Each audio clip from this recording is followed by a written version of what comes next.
দুইটি পাপ করলে নামাজের সিজদায়ও কোনো দোয়া কবুল হবে না। দুইটি পাপ, এমন জঘন্য দুটি পাপ, যেটা বিশ্বনবীর হাদিস, বুখারী শরীফের হাদিস। আমার বিশ্বনবী বলে দিয়েছেন, খবরদার ও সাহাবারা, এই দুটি পাপ করবে না।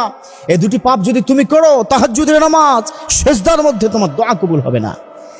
অথচ রব্বুল আলামিন তিনি ইলাস সামাঈদ দুনিয়া, শেষ রাত্রিকালে তিনি প্রথম আসমানে এসে সকল বান্দাদের উদ্দেশ্যে বলেন, আলা মিন মুস্তাগফিরিন ফাগফির লাহু।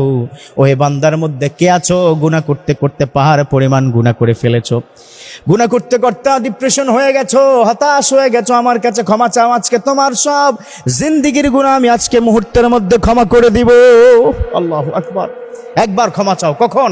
শেষ রাত্রিতে, তাহাজ্জুদের সময়। আর বিশ্বনবী বলেছেন, ওই তাহাজ্জুদের সময়ও এই দুটো পাপ করলে দোয়া কবুল হবে না, জাহান্নাম নিশ্চিত হয়ে যাবে। কত ভয়ঙ্কর দুটো পাপ, খেয়াল করবেন। রব্বুল আলামিন তিনি বান্দা